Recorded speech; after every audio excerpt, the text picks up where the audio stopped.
Hi dears പുതിയൊരു വീഡിയോയിലേക്ക് എല്ലാവർക്കും സ്വാഗതം. അപ്പോൾ ഇന്നൊരു കുഞ്ഞു day in my life video ആണ് കേട്ടോ. അപ്പോൾ ഇന്ന് രാവിലെ ഇവിടെ നല്ല മഴയായിരുന്നു. ഇപ്പോൾ ചെറിയൊരു ശമനമുണ്ട്. എന്നാലും ചെറുതായിട്ട് മഴ ചാറുന്നുണ്ടേ. അപ്പോൾ ഇതേ ഞാൻ രാവിലെ ബ്രേക്ക്ഫാസ്റ്റിനുള്ള തയ്യാറെടുപ്പിലാണ്. ഇന്ന് രാവിലെ നമ്മൾ ബ്രേക്ക്ഫാസ്റ്റിന് ഉണ്ടാക്കുന്നത് ഇടിയപ്പം മുട്ടക്കറിയാണ് കേട്ടോ. അപ്പോൾ മുട്ടക്കറിക്കുള്ള മുട്ട ഒന്ന് എടുത്തിട്ട് നമുക്ക് പുഴുങ്ങാൻ വേണ്ടിയിട്ട് വെക്കാം. കോഴിമുട്ട എല്ലാട്ടും എടുത്തിട്ടുള്ളത്, കാടമുട്ടയാണ് എടുത്തിട്ടുള്ളത്. അപ്പോൾ ഇനി അതൊന്ന് പുഴുങ്ങാൻ വേണ്ടിയിട്ട് വെക്കുന്നുണ്ട്.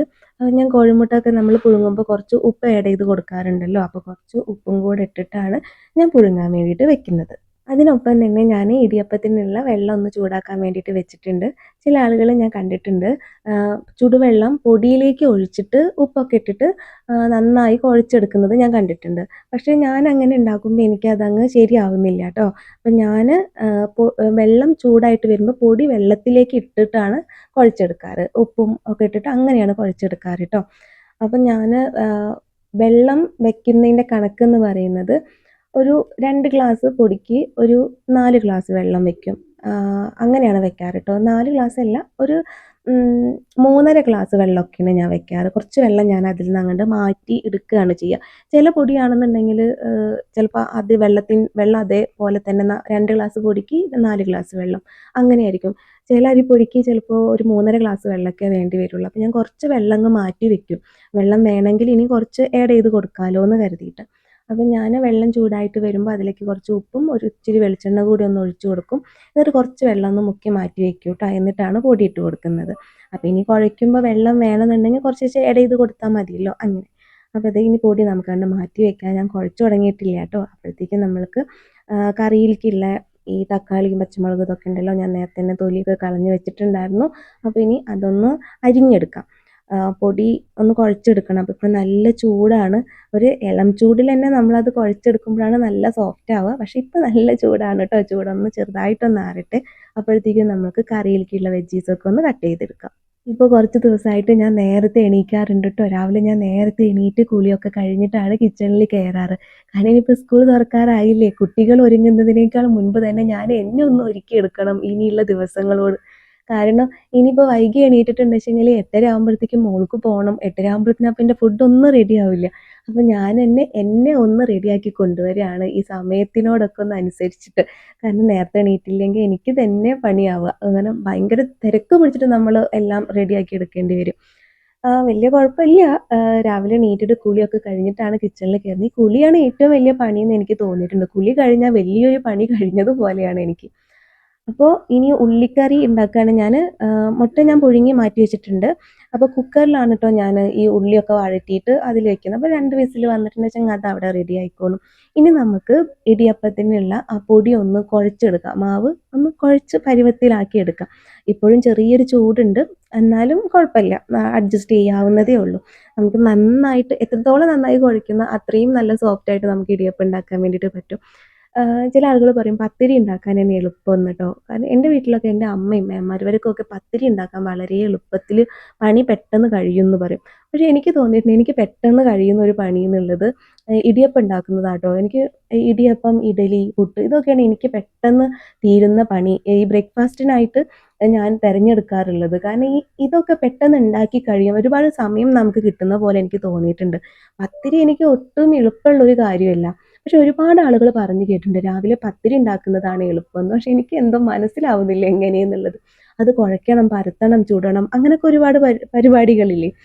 അങ്ങനെ അപ്പോൾ നമ്മൾ ഇടിയപ്പത്തിനുള്ളതൊക്കെ നമ്മുടെ ഇഡ്ഡലി തട്ടിലൊക്കെ ശരിയാക്കിയിട്ട് ഞാൻ വേവാൻ വേണ്ടിയിട്ട് വെച്ചിട്ടുണ്ട്. ഇനി നമ്മുടെ ഈ കാടമുട്ട ഉണ്ടല്ലോ, ഇതിൻ്റെ തോടൊന്ന് കളഞ്ഞെടുക്കാം കേട്ടോ. ഈ കോഴിമുട്ടയുടെ തോട് കളഞ്ഞെടുക്കാൻ എളുപ്പമാണ്. പക്ഷെ ഇത് അത്ര എളുപ്പമല്ല. വളരെ തിന്നാണ് ഇതിൻ്റെ തോട്. അതൊന്ന് കളഞ്ഞെടുക്കാൻ വേണ്ടി പതിയെ പതിയെ പിടിച്ചിട്ട് വേണം ഇതൊന്ന് തൊലി ഒന്ന് കളഞ്ഞെടുക്കാൻ വേണ്ടിയിട്ട്. അപ്പം ഞാൻ അതൊന്ന് കളഞ്ഞെടുക്കട്ടെ. മുട്ടയുടെ തോട് കളഞ്ഞിട്ടുണ്ടെങ്കിൽ അതൊന്നുകൂടെ കഴുകിയെടുക്കാറുണ്ട് കേട്ടോ. ഞാൻ മോളോട് പറയാറുണ്ട്, അവളുടെ സ്കൂളിൽ നിന്ന് മുട്ടയും പാലൊക്കെ കുട്ടികൾക്ക് കിട്ടാറുണ്ട്. അപ്പോൾ മുട്ട കിട്ടുന്ന ദിവസങ്ങളിൽ അതിൻ്റെ തോട് കളഞ്ഞിട്ട് ഒന്നുകൂടെ കഴുകിയിട്ട് വേണം കേട്ടോ കഴിക്കാനെന്ന്. പക്ഷെ അതിൻ്റെ ആവശ്യമുണ്ടോ എന്ന് ചോദിച്ചാൽ കുഴപ്പമൊന്നുമില്ല. പക്ഷെ എനിക്കെന്തോ അങ്ങനെ ചെയ്യാൻ വേണ്ടിയിട്ട് തോന്നി. എനിക്ക് അങ്ങനെ ഡയറക്റ്റ് തന്നെ തോട് കളഞ്ഞിട്ട് അങ്ങോട്ട് കറിയിലേക്ക് ഇടാൻ വേണ്ടിയിട്ട് തോന്നാറില്ല. അപ്പോൾ നൂൽപുട്ടിൻ്റെ ഫസ്റ്റ് ട്രിപ്പ് ആയിട്ടോ. ഇവിടെ 2 ട്രിപ്പ് ഉണ്ടാക്കിയാൽ മതി. ഒരു തട്ടിൽ 4 എണ്ണം ഉണ്ടാക്കിയെടുക്കാൻ പറ്റും. അങ്ങനെ 2 ട്രിപ്പ് ആകുമ്പോൾ 16 നൂൽപുട്ട് മതി. ഇഡലി ആണെങ്കിലും 16 എണ്ണം മതി. അങ്ങനെ ഓരോന്നിനും ഓരോ എണ്ണമാണ് ഇവിടെ ഇത്ര എണ്ണം ഉണ്ടാക്കുക എന്നുള്ളത്.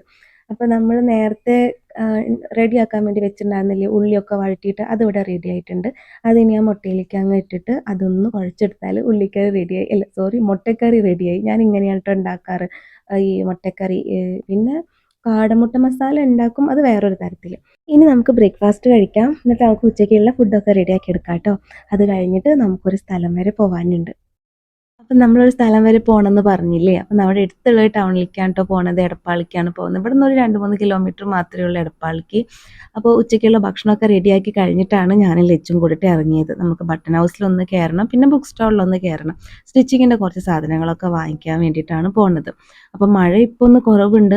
അപ്പോൾ ഞങ്ങൾ ഇപ്പോഴങ്ങ് ഇറങ്ങാമെന്ന് വിചാരിച്ചതാണ്. ഇല്ലെങ്കിൽ ഇന്ന് പോവൽ ക്യാൻസൽ ചെയ്യണോ എന്നുള്ള രണ്ട് മനസ്സോടെയായിരുന്നു ഞങ്ങൾ നിന്നിരുന്നത്. പോകണോ പോകണ്ടയോ, കാരണം ചെറിയ മഴ ഉണ്ടായിരുന്നു എന്ന് പറഞ്ഞില്ലേ രാവിലെ. പിന്നെ മഴ അങ്ങ് മാറിയപ്പോൾ ഞങ്ങൾ വിചാരിച്ചു ഇനിയിപ്പോൾ അങ്ങ് പോവാം. അങ്ങനെ അങ്ങോട്ട് ഇറങ്ങിയതാണ്. അപ്പോൾ നമ്മൾ ബസ്സിനാണ് കേട്ടോ പോകുന്നത്. അപ്പോൾ നമ്മൾ ബസ് സ്റ്റോപ്പിലേക്ക് നടന്നുകൊണ്ടിരിക്കുകയാണ്. ബസ് സ്റ്റോപ്പ് നമ്മുടെ അടുത്ത് തന്നെയാണ്, അധികം നടക്കാനൊന്നുമില്ല. അപ്പോൾ ലച്ചു പറയുകയാണ് അടുത്ത വർഷം ഇനി ലച്ചു 8ാം ക്ലാസ്സിലേക്കാണ്. ഇത്തവണ 7ലാണ്, അടുത്ത തവണ 8ാം ക്ലാസ്സിലേക്ക്. അപ്പോൾ പറയുക 8ാം ക്ലാസ്സിലേക്ക് സ്കൂൾ ബസ് ഒന്നും ഉണ്ടാവില്ല, ബസ്സിൽ അങ്ങ് ലൈൻ ബസ്സിന് അങ്ങ് പോകേണ്ടി വരും എന്നൊക്കെ ഇങ്ങനെ അതിനെ കുറിച്ചിട്ടൊക്കെയാണ് സംസാരിക്കുന്നത്. അപ്പോൾ അവൾക്ക് ഇങ്ങനെ ഇപ്പോഴേ ടെൻഷനാവുക, അമ്മ ഞാൻ എങ്ങനെ ഒറ്റയ്ക്ക് ബസ്സിൽ കയറുക, അങ്ങനെയൊക്കെ ഞാൻ എങ്ങനെ ബസ് സ്റ്റോപ്പിലേക്ക് ഒറ്റയ്ക്ക് പോവുക. പിന്നെ അതൊക്കെ ശീലിക്കണം, ഒറ്റയ്ക്കൊക്കെ പോയിട്ട് ശീലിക്കണം. നീ ഒറ്റയ്ക്ക് ബസ്സിന് പൈസ കൊടുക്കണം, റോഡ് ക്രോസ് ചെയ്യാനും അങ്ങനെയൊക്കെ ശീലിച്ചാലല്ലേ നമുക്ക് അതൊക്കെ മനസ്സിലാവുള്ളൂ. ഇനി ഹൈസ്കൂളിലേക്കല്ലേ ആവാൻ പോകുന്നത് അടുത്ത വർഷം. അപ്പോൾ നീ ഇത് വഴിയൊക്കെ ഒറ്റയ്ക്ക് ആയിരിക്കും പോകുന്നുണ്ടായിരിക്കുക, ഒറ്റയ്ക്ക് ബസ് സ്റ്റോപ്പിലെത്തി ബസ്സൊക്കെ കയറി സ്കൂളിലെത്തി അങ്ങനെയൊക്കെ ആവും പോവാന്ന് പറയുമ്പോൾ അവൾക്ക് ഇപ്പോഴേ ടെൻഷൻ.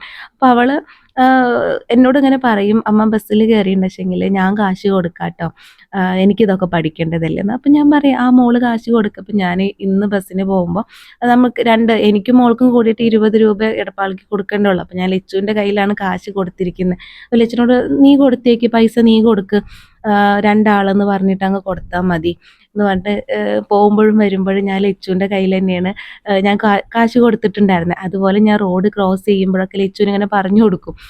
ഞാൻ കൈയൊന്നും പിടിച്ചിട്ടുണ്ടായിരുന്നില്ല കേട്ടോ റോഡ് ക്രോസ് ചെയ്യുമ്പോൾ.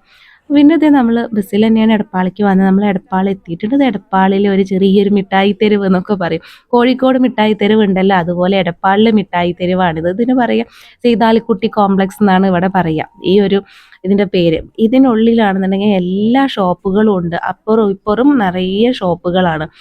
അങ്ങനെ അപ്പോൾ ഞങ്ങൾ ഇവിടേക്കാണ് അധികം വരിക എല്ലാം വാങ്ങിക്കാൻ വേണ്ടിയിട്ട്. ബുക്ക് സ്റ്റാൾ ഇവിടെ ഇല്ല കേട്ടോ, അത് കുറച്ച് അപ്പുറത്തേക്കാണ്, അങ്ങോട്ട് പോകണം. അപ്പോൾ ബട്ടൺ ഹൗസ് ഇവിടെയാണ്, നല്ലൊരു ബട്ടൺ ഹൗസ് ഉണ്ട്. അപ്പോൾ അവിടേക്കാണ് നമ്മൾ ആദ്യമേ പോയത്. അപ്പോൾ നമ്മൾ കുറച്ച് നൂല് വാങ്ങിക്കാനുണ്ടായിരുന്നു, കുറച്ച് സിബ്, അങ്ങനെ കുറച്ച് കാര്യങ്ങളൊക്കെ വാങ്ങിക്കാനുണ്ടായിരുന്നു കേട്ടോ. പിന്നെ ലച്ചുവിന് എന്തോ ലൈസോ പിന്നെ അലാസ്റ്റിക് അങ്ങനെ കുറച്ച് സാധനങ്ങളൊക്കെ വാങ്ങിക്കാനുണ്ടായിരുന്നു. നമ്മൾ സ്ഥിരം വരുന്നൊരു ഷോപ്പാണിത്. എടപ്പാളിൽ നല്ലൊരു ബട്ടൺ ഹൗസ് ഇത് തന്നെയാണെന്നാണ് എനിക്ക് തോന്നിയിട്ടുള്ളത്. അപ്പോൾ പിന്നെ അതൊക്കെ വാങ്ങിച്ചു. നമ്മൾ ഇനി ബുക്ക് സ്റ്റാളിലേക്ക് പോവുകയാണ് കേട്ടോ. അപ്പോൾ ഇവിടെ എപ്പോഴും തിരക്കായിരിക്കും. ഈ ഒരു ഭാഗത്തേക്ക് വരുമ്പോൾ, ഈ സീതാലിക്കുട്ടി കോംപ്ലക്സിലേക്ക് വരുമ്പോൾ ഇവിടെ എപ്പോഴും തിരക്കായിട്ട് എനിക്ക് ഫീൽ ചെയ്യാറ്. ഇനി നമ്മൾ മെയിൻ റോഡിലേക്ക് കയറട്ടെ. അപ്പം ഇനി ബുക്ക് സ്റ്റാളിൽ കൂടെ ഒന്ന് കയറണം. ബുക്ക് സ്റ്റാളിലും കൂടെ അങ്ങ് കയറി കഴിഞ്ഞിട്ട് നമുക്ക് വീട്ടിലേക്ക് പോവാം. അപ്പോൾ തൃശ്ശൂർ റോഡിന് തന്നെയുള്ള ഒരു അമാൻ ബുക്ക് സ്റ്റാൾ ഉണ്ട്. ഒട്ടുമിക്ക എല്ലാ സാധനങ്ങളും അവിടെ നിന്നാണ് ഞങ്ങൾ വാങ്ങിക്കാറ്. നമുക്ക് തന്നെ സെലക്ട് ചെയ്ത് എടുക്കുക എന്നുള്ളതാണ് കേട്ടോ അവിടുത്തെ ഒരു പ്രത്യേകത. അപ്പോൾ പിന്നെ ബുക്ക് സ്റ്റാളിലും കൂടി ഒന്ന് കയറണം. ലിച്ചുവിൻ്റെ ഫ്രണ്ടിന് ഒരു ഗിഫ്റ്റ് വാങ്ങിക്കാനുണ്ട്. അപ്പോൾ അതിന് വേണ്ടിയിട്ടാണ് നമ്മൾ ബുക്ക് സ്റ്റാളിൽ പോകുന്നത്. അപ്പോൾ ഇനി ബുക്ക് സ്റ്റാളിലും കൂടെ പോയിട്ട് നമ്മൾ അതൊന്ന് പർച്ചേസ് ചെയ്യാം. പർച്ചേസിങ് ബുക്ക് സ്റ്റാളിലത്തൊന്നും കാണിച്ചിട്ടുണ്ടായിരുന്നില്ല കേട്ടോ, കാരണം നല്ല തിരക്കായിരുന്നു. പിന്നെ നമ്മൾ വീട്ടിലേക്ക് പോട്ടെ. വീഡിയോ ഇഷ്ടപ്പെടുകയാണെങ്കിൽ ലൈക്ക് ചെയ്യാനും ഷെയർ ചെയ്യാനും കമൻറ്റ് ചെയ്യാനും മറക്കരുത്. ബൈ.